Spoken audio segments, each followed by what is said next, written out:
Hello friend, good morning. কেমন আছে সবাই? নিশ্চয়ই ভালো আছে। আমি কিন্তু বেশ ভালো আছি তোমাদের ভালোবাসায়। চলো, আজকে তিনজনে কিন্তু সবুজ সবুজ ড্রেস পরে নিয়ে রেডি হয়েছি। কোথায় যাব বলো তো? বিয়ে বাড়ি যাবো। আর বিয়ে বাড়ি যেতে কার না ভালো লাগে? অনেকদিন পর একটা বিয়ে বাড়ি পেয়েছি, আর বিয়ে বাড়িতে গিয়েই দেখছি কি ভিড়। ফুচকা খেতে তো দাঁড়াতেই পাচ্ছি না। আর বিয়ে বাড়ি যাবো মানে ফ্রিতে ফুচকা খাবো না, সেটা কি বললে হয় বলো? একদম ঠিক না। চলো ফুচকা খেয়ে নিই। আর এই মেয়েটা আমাদের এখানে কিন্তু সরছেই না। ফুচকা খাবো ফুচকা খাবো, সরছেই না। তারপরে ও তার সরে যাওয়ার পরে ওকে বললাম, তারপর আমি দাঁড়িয়ে গেলাম, যদিও বা আমি একটা বা দুটোই ফুচকা খাবো। আমি একটা খেয়েছি, বড়বাবুকে একটা দিয়েছি, পাপাইকে একটা দিয়েছি, আমি আরেকটা, মানে আমি প্রায় দুটো খেয়েছি বোধহয়। এরকম খাওয়ার পরে তারপর ওদিকেও সবাই দেখছে, আর আমি একটু ভিডিও করার জন্য মেনলি ফুচকা তো খেতেই হবে, তাই জন্য ফুচকা খেয়ে নিচ্ছি। চলো, আর ফুচকাটা ছিল দারুণ, পাপাইকে খাইয়ে দিলাম আর বড়বাবুকেও একটা খাইয়ে দিলাম। চলো, তারপরে না এদিকে ছিল পকোড়া আর কফি, সমস্ত কিছু ছিল। আর ওপরে কি কি খাবার ছিল সেটা তোমাদের সঙ্গে, আর গেটটা ছিল এই রকমই।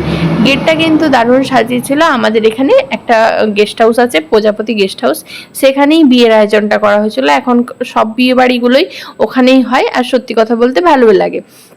আমরা কিন্তু হেঁটে হেঁটে চলে গেছিলাম, আর সবাই মিলে ওই দেখো, আমি ওদিকে গেছিলাম বলে বড়বাবু কিন্তু একটু ভিডিও করে নিয়েছিল। আর এদিকে দেখো, যেহেতু পকোড়া দেওয়া হচ্ছিল, সবাই কিন্তু একদম লাইন দিয়ে দাঁড়িয়েছিল, আর আমিও নিয়ে চলে বড়বাবু বললো তুমি চলে যাও, তুমি নিয়ে আসো বলে আমাদের জন্য। তাই জন্য আমি চলে গেছিলাম, আমি আর পাপাই। পাপাই তো পাপাইটা নিয়েছিল, আমি একটাতেই দুজনেরটা নিয়ে তারপরে কিন্তু মানে খাবো বলে। চলো এবারে নিই, আর বেশি কিছু খাবো না, যেহেতু আমাদেরকে মেন মানে আইটেম খেতে হবে। আর যেহেতু 10টা, মানে প্রায় 9:30 10টা মতো বেজে গেছে, আর বেশি দেরি করব না, বাড়ি আস্তে আস্তে অনেক দেরি হয়ে যাবে। তারপরে ফুচকা, কফি সমস্ত কিছু খাওয়ার পরে, পকোড়া খাওয়ার পরে এবারে কিন্তু উপরের দিকে যাচ্ছি বউ দেখতে। চলো বউ দেখে আসি, তোমাদের সঙ্গেও শেয়ার করব। এখানে দেখো প্রচুর ভিড়, আর এখানে হয়েছিল পানের স্টল। পান খেতে সবাই, আর পান খাওয়ার পর পান খেতে হয়, তাই জন্য আর দেখালাম না। আর এখানে এসে দেখলাম বউকে তো খুবই সুন্দর দেখতে, আমাদের পাড়ারই একজন বউ, যে মানে কে হবে, আমার যাই হবে। চলো, এখানে সবাই খেতে বসে গেছিল, আর আমি চলে গেছিলাম লাইনে দাঁড়াতে। এত ভিড় হয়ে গেছিল, প্রথম ব্যাচে তো বসতেই পারলাম না, তারপরে কিন্তু বসে গেছি, তারপরে কিন্তু আমিও বসার সুযোগ পেয়ে গেলাম। আর কি কি আইটেম হয়েছে তোমাদের সঙ্গে তো শেয়ার দেখো করছি। মিনারেল ওয়াটার, স্যালাড, সমস্ত কিছু, আর দিয়ে দিয়েছে জলের বোতল। তোমাদেরকে সঙ্গে মেনুটা তো শেয়ারই করলাম, একটুখানি দেখে স্কিপ করে দেখে নিও।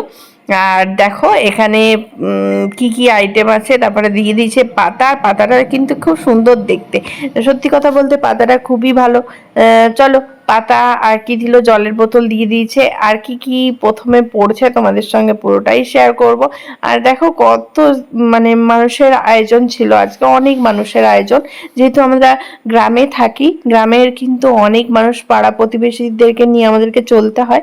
তারপর প্রথমে দিয়ে দিয়েছে দেখো বাটার নান, আর বাটার নানের সঙ্গে কি দিল সেটা তোমাদের সঙ্গে শেয়ার করছি। আর চলো একটু খাবার খেতে খেতে তোমাদের সঙ্গে একটু গল্প করি। এই দেখো, এখানে কিন্তু ছোলা, মানে ছোলা দিয়ে যে পনিরের তরকারি, মানে সেইটা হয়েছে। চলো, মানে ছোলের তরকারি, ছোলে দিয়ে পনির দিয়ে যেটা তরকারি হয় সেটা হয়েছে, আর সেটা খেতে কিন্তু দারুণ হয়েছিল। আর সঙ্গে দিয়েছিল বেগুনি। এখন অনেক দেরি করে খাচ্ছি, খাবারগুলো ঠান্ডাও হয়ে গেছিল। তারপরে দেখো আর কি কি ছিল, এই দেখো ফ্রাইড রাইস দিয়ে দিয়েছে, যেটা আমার আর পাপাইয়ের খুবই প্রিয়। পাপাই তো ফ্রাইড রাইস আর এইটা ছাড়া ভাত তো, সাদা ভাত তো নেয়ই না। আর চলো, আর কি দিয়ে দিয়েছিল কিন্তু চিংড়া মাছ দিয়ে দিয়েছিল। আর চিংড়া মাছটা আমি সাইডে একটু সরিয়ে নিলাম, আর পাপাইকে দিয়ে দিয়েছিল চিংড়া মাছ, আমি কিন্তু চিংড়া মাছটা তুলে বড়বাবুকে দিয়ে দিয়েছিলাম। আর দেখো লেবু লেবু দিয়ে দিয়েছে। এবারে কিন্তু সাদা ভাতের আইটেম পড়বে, দিয়ে দিয়েছিল আলু ভাজা। আর আলু ভাজাটা আমি তুলে আগেই খেয়ে নিচ্ছিলাম। ছোটবেলায় তোমরা কে কে এরকম করতে, আলু ভাজা দিলে খেয়ে নিতে বলো তো? আমি কিন্তু করতাম। আর দেখো দিয়ে দিচ্ছিল ভাতের পর কিন্তু ডাল দেবে আর পোস্ত দেবে। আর এইরকম আমাদের কিন্তু গ্রামে এইরকমই রান্না হয়। তোমাদের ওখানে কীরকম, মানে কি বিয়ে বাড়িতে কীরকম মেনু হয়? আমাদের কিন্তু এখানে অনেক রকমই এইরকমই অনেক অনেক ধরনের মেনু হয়। কারণ আমাদের এখানে সাদা ভাতই বেশিরভাগই লাস্টে তো থাকবেই। কেন বলো তো? গ্রামের মানুষরা তো কিন্তু খেতে পারে না, অন্য বিরিয়ানি টিরিয়ানি কিন্তু এখানে খেতে পারে না। আর এখানে প্রথমে দিয়ে দিয়েছিল কিন্তু পটল ঝিঙের তরকারি, আর দিয়ে দিয়েছিল মেন আইটেম ছিল যেটা, সেটা হচ্ছে ইলিশ মাছ। ইলিশ মাছটা মোটামুটি ভালোই ছিল। আর দেখো তারপরে দিয়ে দিয়েছিল কাতলা মাছ, আর কাতলা মাছটা নিয়ে আমি, আমার অতগুলো মাছ আমি একসঙ্গে খেতে পারবো না বলে নিইনি। আর এদিকে দিয়ে দিয়েছিল পায়েস, পায়েসের পর তারপরে দিয়ে দিয়েছিল মিষ্টি, মিষ্টি কিন্তু আমি নিইনি।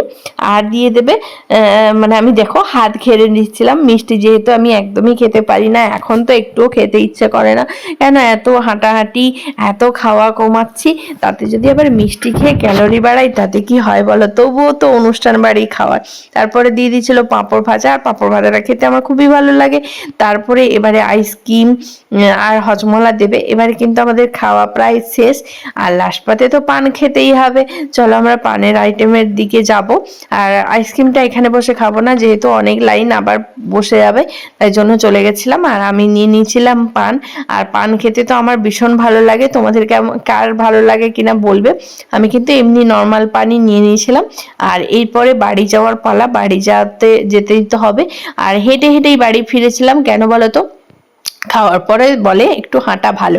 ভিডিওটা বন্ধুরা কেমন লাগলো? ভালো লাগলে তোমরা একটু লাইক কমেন্ট শেয়ার করে দিও। আর এইরকম ভাবে প্রত্যেক দিনের একটু একটু ব্লগ তোমাদের কাছে আবার ভালোভাবে শেয়ার করার চেষ্টা করছি প্রত্যেক দিন। এখন